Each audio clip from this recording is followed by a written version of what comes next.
Sudah Pak ada Aziz, suaranya tertutup. Pak Abdul Aziz ya.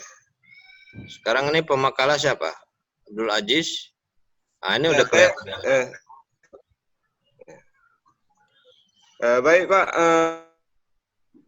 Ya. sedikit lagi itu tentang ini yang dikemukakan oleh di sini beberapa teori yang saya ambil, yaitu teori Piaget dalam Abdullah Ridwan 2008 yang terkenal dengan teori kognitif yang disebut dengan teori perkenal manusia.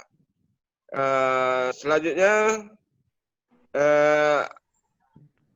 memahami beberapa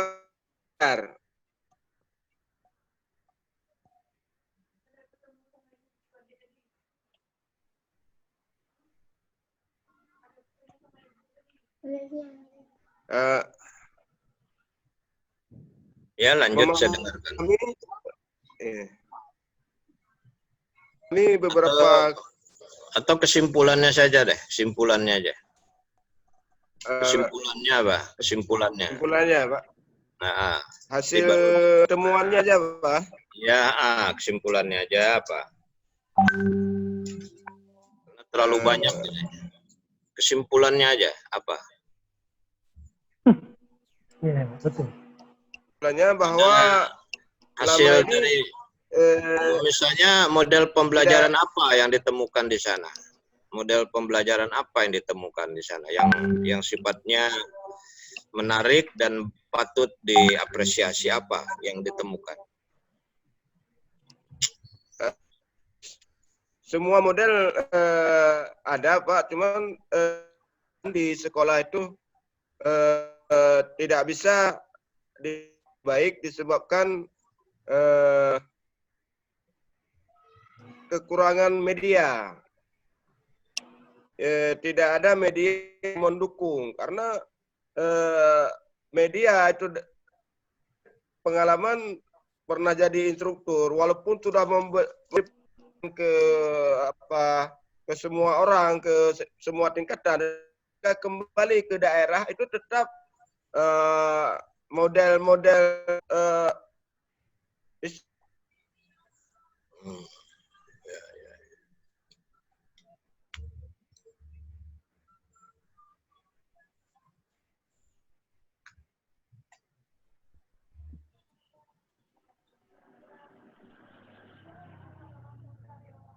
Ya, lanjut. Lanjut apa? Dilanjutkan apa? baru yang ada perubahan di dalam lokal dari papan tulis hitam ke papan tulis putih. Itu aja. Kalau kita lihat di Malaysia misalnya, itu membawa flash saja tinggal tayang. Sekarang tuntutan kita di sini di daerah kita, di mana lagi di daerah desa.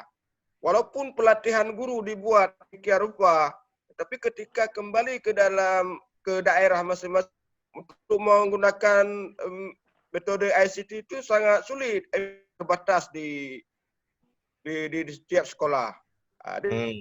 Itulah memahami segudang model-model pembelajaran jarang terlaksana dengan baik. Itu hasil penelitian. Sampai sekarang PTK itu masih copy paste dari satu PTK ke pelajaran lain. Ini yang sering terjadi. Tapi dia benar-benar membuat sendiri itu jarang, Pak. Itu yang hasil temuan. Walaupun sangat banyak model-model dikuasai di setiap pelatihan. Demikian, Pak. Baik, jadi kesimpulannya bahwa sebenarnya lembaga itu tidak punya metode yang khusus yang dibangun sendiri ya oleh lembaga itu, seperti halnya Gontor tadi. Kalau Gontor kan tadi saya katakan bahasa Arabnya menonjol dengan direct method tadi, all in one system dengan yang didukung oleh berbagai halnya tadi. Nah, di sini kelihatannya tidak mengembangkan metode model tertentu ya. Yang kedua, ada sifat ingin mengadopsi ya, menerima model-model baru yang diperoleh melalui pelatihan dan selainnya itu, tetapi sarana prasarana tidak mendukung. Jadi akhirnya kembali kepada model lama ya. Dan ini memang fenomena ini atau masalah seperti ini terjadi di mana-mana ya. Karena itulah seperti saya katakan, penggunaan sebuah model atau metode pembelajaran itu antara lain ya harus didukung oleh sarana prasarana, harus didukung oleh lingkungan, harus didukung oleh kebijakan pimpinan, di samping ya gurunya itu sendiri harus menguasai ya model itu. Cuman kalaupun gurunya menguasai modelnya, tapi kalau sarana prasarananya atau kebijakan pimpinannya tidak mau, ya nggak jadi juga. Nah, ini temuan Anda kelihatannya di sana ya, artinya model-model inovasi baru di lembaga itu belum bisa diterapkan karena adanya kendala atau hambatan yang terkait dengan sarana prasarana pendukungnya. Nah, untuk itu barangkali ya ini kalau memang punya niat untuk mengembangkan metode ini, ya harus dibikin perencanaan. Misalnya dalam jangka 5 tahun ke depan, nah jadi selama 5 tahun harus persiapan gitu. Persiapan kalau memang ingin mengembangkan metode baru, ya. Jadi dalam 5 tahun itu misalnya jaringan IT-nya, software-nya, hardware-nya, tenaga teknisinya, dan lain-lainnya, kemudian pengembangan kurikulumnya, perpustakaannya, lab-nya. Jadi itu harus dibuat semacam rencana strategik ya. Rencana strategik 5 tahun ke depan. Mungkin sarannya begitu, kalau memang ingin. Tapi kalau ingin begitu-gitu saja, karena segmen sosialnya juga tidak menuntut ya hal-hal yang lebih dari itu, ya juga nggak bisa dipaksakan. Saya kira poinnya di sana ya, nanti disempurnakan lagi lah. Silakan kalau gitu diskusinya untuk makalah ini dan makalah yang sebelumnya. Silakan.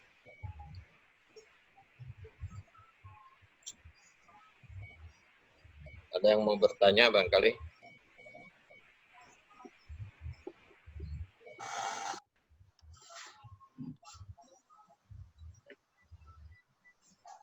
Ya, ini kalau tadi yang sudah disampaikan itu terkait dengan media, salah satunya media yang modern hari ini menggunakan komputer misalnya atau internet kan. Hari ini kita khawatir terhadap kesalahan peserta didik dalam memanfaatkan media-media tersebut pada hal-hal yang negatif. Itu yang kemudian membuat pesantren-pesantren hari ini misalnya atau sekolah-sekolah bahkan melarang secara mutlak itu penggunaan media-media pencarian informasi bagi siswa atau bagi peserta didik. Itu bagaimana tanggapan Prof terhadap hal itu? Ya, jadi memang hasil penelitian saya menunjukkan sikap pesantren terhadap penggunaan media itu memang belum ini ya. Tapi menurut saya ya harus bertahap lah. Jadi dilarang sepenuhnya juga jangan, jadi nanti santri akan tertinggal. Tapi dibebaskan sepenuhnya juga jangan. Jadi nanti dipilihlah mata-mata pelajaran tertentu, ya, misalnya pelajaran fisika, misalnya, atau pelajaran keterampilan, misalnya ya. Jadi harus dipilih itu. Nah, sampai pada tahap tertentu sudah ada pedomannya, sudah ada juklak-juknis penggunaannya yang didukung oleh etika, norma tentang penggunaannya dan didukung oleh SDM-nya, ya, baru nanti betul-betul semuanya bisa digunakan. Tapi kalau perangkat-perangkat ini belum siap, ya harus secara bertahap saya kira. Saya temukan memang orang-orang di pesantren bilang ini madoratnya lebih banyak dari manfaatnya gitu kan. Madoratnya lebih banyak dari manfaatnya gitu. Nah, ya mungkin dalam keadaan tertentu bisa begitu. Tapi di pesantren lain bisa itu. Seperti saya lihat misalnya di pesantren modern Jagat Arsi ya, yang berbasis tarekat di daerah BSD itu berbasis IT. Jadi semua ruangan-ruangan itu sudah pakai IT dan sudah ada pedoman-pedoman penggunaannya. Nah, tentu saja di luar jam itu ya siswa-siswa tidak megang handphone, tidak. Jadi IT itu hanya ada di dalam kelas. Begitu. Tapi jadi dia bisa misalnya membuka internet, bisa mengakses internet, bisa melakukan koneksi, bisa melakukan buat program, bisa, itu penting itu ya ketika di dalam kelas. Jadi peralatan teknologi itu dilokalisir ya di kelas, ya nggak apa-apa itu. Di luar kelas ya di asrama dan lain-lain ya tentu tidak dibebaskan. Ya, jadi sebenarnya bisa kalau mau diusahakan, mau kerja keras ya. Ya, catatan saya kalau sama sekali tidak kenal dengan teknologi IT, ya kasihan nanti siswanya pas nanti bergaul dengan dunia internasional, ya dia akan akan tersisih gitu kan. Karena sekarang ini hampir tidak ada tempat bagi orang yang nggak menguasai IT, itu nggak ada tempat.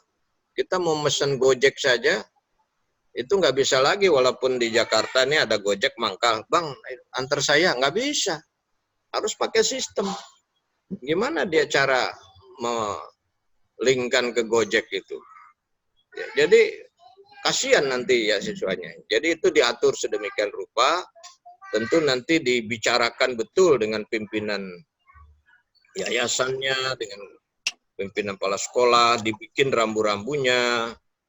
Nanti teknisnya bagaimana, misalnya bahwa IT digunakan pada waktu di kelas untuk mata pelajaran-pelajaran apa saja.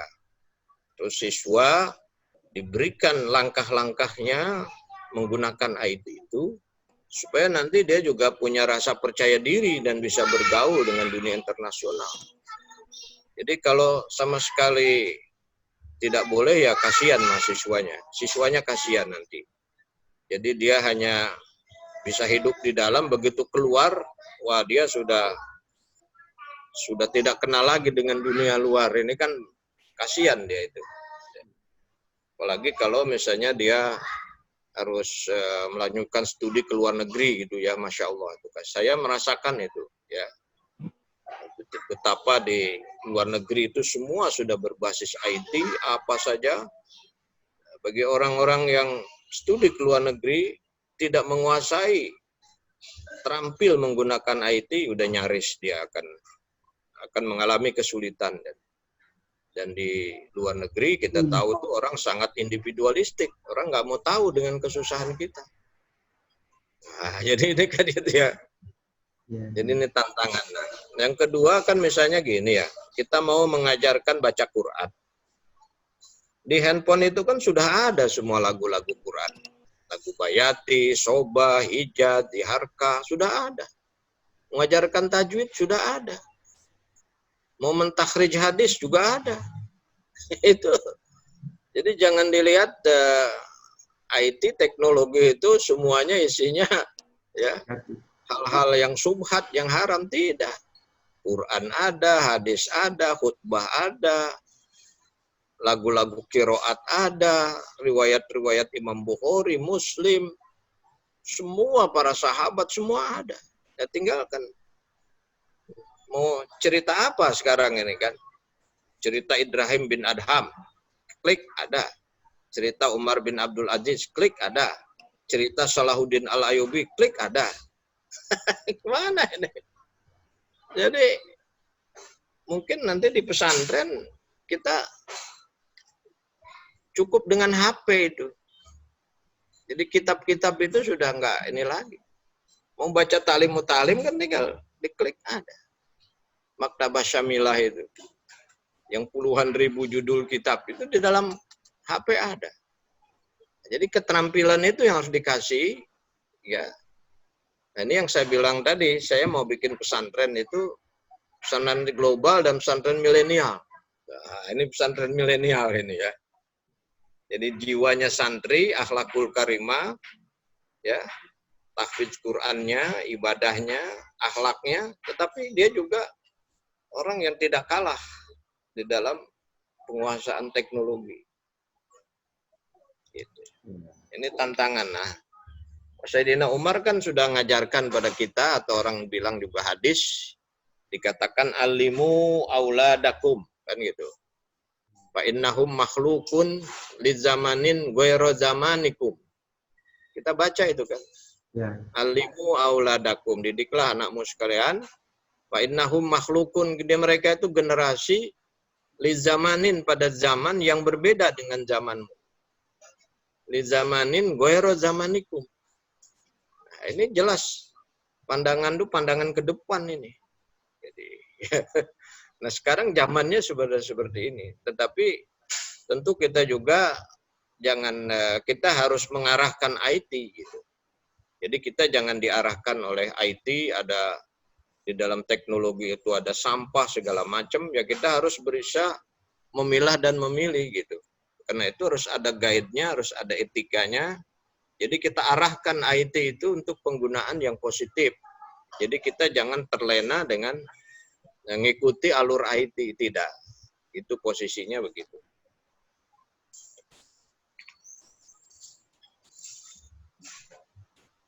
Selanjutnya. Ya, Prof. Ya. Ya. Silakan Ibu Erianti. Begini Prof ya. Sekarang kan kita kondisinya COVID-19 nih ya Prof. Ya. Dengan menggunakan segala hal kita menggunakan IT, terus dengan proses belajar online dan sebagainya. Tetapi di lain pihak itu fenomena masyarakat mereka menginginkan sepertinya mereka tidak gimana ya, maksudnya mereka tidak bisa menerima kondisi belajar anak-anak mereka itu dengan proses belajar online. Jadi merekanya seperti tidak puas. Maunya mereka tetap harus ke madrasah atau ke sekolah. Itu saya rasakan juga seperti di beberapa pesantren itu kan tidak semua menggunakan proses ICT belajarnya. Nah, jadi mungkin fenomena apa ini ya, Prof, yang bisa Prof jelaskan ke kami yang terkait dengan hal ini, Prof? Ya, memang pendidikan sebagai kita tahu itu kan mengharuskan pengembangan kognitif, afektif, psikomotorik ya. Yang kedua tentu dengan IT ini nggak bisa terjawab semua itu. Karena orang ini butuh bersosialisasi, butuh berintegrasi, butuh berkolaborasi. Dia ingin berkawan, dia butuh juga curhat, dia butuh juga ya macam-macam lah. Jadi dengan kata lain kemampuan sosial interaktifnya ya, itu kan bagian dari pendidikan juga. Bagaimana dia bersosialisasi, berinteraksi, berkomunikasi. Itu juga, nah dengan kata lain memang IT tidak bisa menjawab sepenuhnya ini. Ada kekurangan ya. Karena itu semua orang saya kira semua sepakat itu. Bahwa IT ini ya punya keterbatasan dan tidak satu-satunya. Jadi tetap kita memandang bahwa pendidikan itu harus kembali kepada model yang terpadu gitu.